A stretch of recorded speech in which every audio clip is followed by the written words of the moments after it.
Hey, good afternoon. My name is Adam, and today we're going to be talking about choosing between competing projects, and that's obviously in the workplace. What we're trying to get at with this is trying to give an overlay of what some different formulations and some different ways we can go and make educated decisions about what paths our business take in the vein of capitalism and doing the right thing for our business. The idea behind this is it's really easy to have a lot of different ideas, and really a good solid business plan will help you kind of narrow down what you're doing. But within that, when we have new ideas come up or new opportunities within a business, there's different routes that we can take essentially. And what we're going to do here is we're going to choose between or view some ways that'll help us choose between um, what's going to make sense for us. Just some examples, real quick, like uh, if you've got a warehouse that's maybe a little bit run down, does it make more sense for you as a business to go and build a new warehouse, or does it make more sense to go and renovate the one that you have? Launching new products, for example, which new product is going to be more beneficial to the company? Which that could be over the course of 3 products, 10 products, whatever the case may be. Which one's going to be more profitable for the business in the long term and in the short term? And those could be different answers. And then finally, get into the financial side of it even more so. Issuing stock or borrowing money, which one makes sense for the business? So we're going to kind of cover all those topics and get a good wrap up and handle of what that means for us. All right, let's talk about which product is best for the company. Now, when I say product, that can also mean project, depending on the context of the decision to be made. So just keep that in the back of your mind. So looking at that first bullet, it says it's a decision that the CMO and the CFO must agree upon. Again, the Chief Marketing Officer and the Chief Financial Officer. Um, Ideally, the CFO would like the CMO's input on that. It makes sense, and you have a better and more holistic approach to the decision that's going to be made, which I think makes sense. Um, so this is going to help underline which projects will be best for the whole company. And that also, falling down to the next, it can be affected by the type of business, right? So we have sole proprietorship, partnerships, and LLCs, so limited liability companies. With that, those are a little bit different than corporations. Corporations issue stock and are usually publicly owned. Not all the time, but usually they're publicly owned. So within that, the decisions to be made can affect they're affected differently. So what I mean by that, we have a sole proprietorship or a partnership or a smaller business. That owner is liable for the decisions and the investments in the capital that that company has. Making decisions for a company like that is going to be a lot different than making one for a corporation where there is potentially multiple millions or billions of dollars on the line. Cash and assets are a little bit more real, and debts are a lot more real for a smaller business. And when somebody can be held liable for those decisions, good, bad, and different. So, kind of the decision-making process might be a little bit different. Hopefully, it's not, and it's an altruistic decision. It's meant for the better of everybody, but it's kind of being very real. It could be just a little bit different. Also, again, you have maybe thousands or hundreds of $1,000s to deal with on the small level, and also in the corporations, you could have it from small to billions of dollars, depending on what the situation is. So just kind of keep that in mind moving forward. All right, so this kind of bleeds off of the slide beforehand. What could go wrong, right? So making decisions financially for a company, what can go wrong? Well, obviously, a lot of things can go wrong, but here we're going to really highlight the agency problem. And what that is, that's essentially where a manager of the shareholders' interest uses his position, his or her position, power to go and benefit themselves and not what's good for the stakeholders involved. An example could be instead of going and returning dividends back to the shareholders that are a part of the company, maybe that person goes and uses that towards their own bonus or comps themselves, whatever the case may be, they're using it for their own interest and not for the shareholders and stakeholders of whom they've been entrusted to take good care of. So that's something we can go and have an issue with. That kind of bleeds into the ethics piece as well. But realistically, that's a huge issue to be wary of, and that really involves some integrity and some moral adeptness. I think that makes sense. So just to be quite honest and frank with you, the math behind the next 3 investment decision rules can be a little bit hairy, and unless you have a TI-83 or something better than that, it's probably a little bit difficult to grasp. So I'm going to give you the baseline idea of what this means for us, right? So the first one is net present value. Now there's the whole crazy mathematical version, but I'm going to give you one a breakdown or a calculation that'll be easy. The net present value equals today's value of the expected cash flows minus today's value of invested cash. Uh, what that essentially means is, are your returns that you're expecting from this investment greater than the invested cash involved? So are your benefits greater than your costs? If so, you have a positive net present value, and that's a great thing.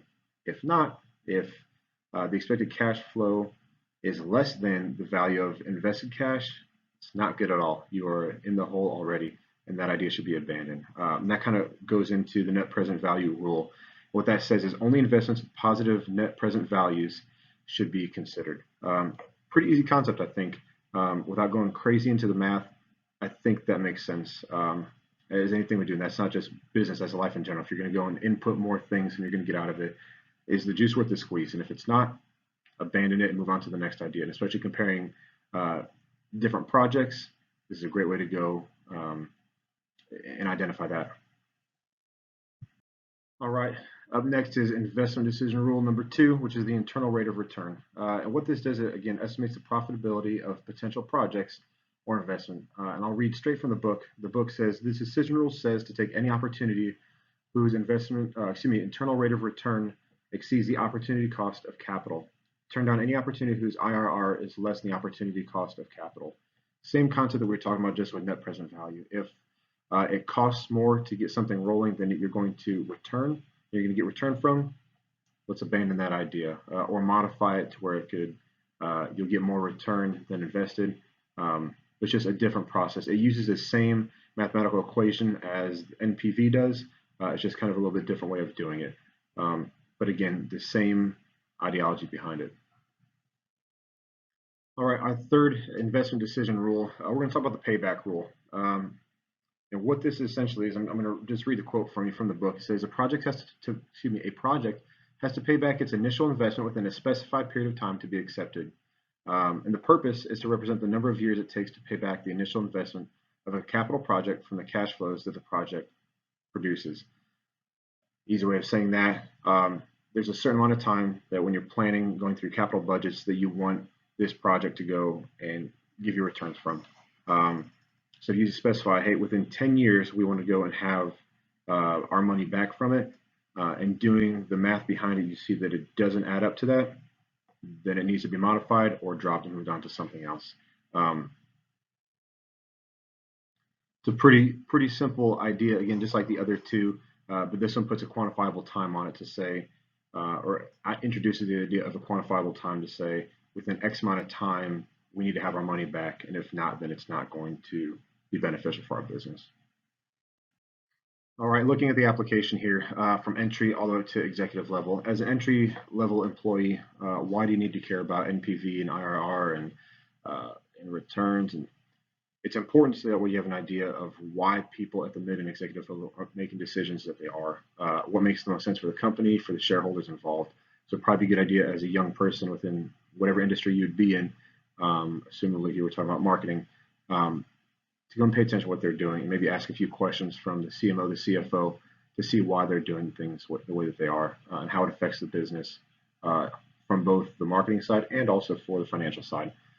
Mid and executive level, it's important because those are the folks that are making the decisions on where a company invests their capital, their time, their efforts, their employees, and also, again, the capital and the investments of the stakeholders.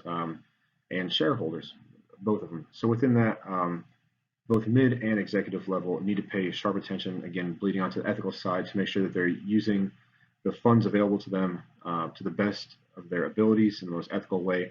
Also within that, it could be something where you're trying to figure out from the mid and executive level if you want to borrow money or if you want to sell more stock.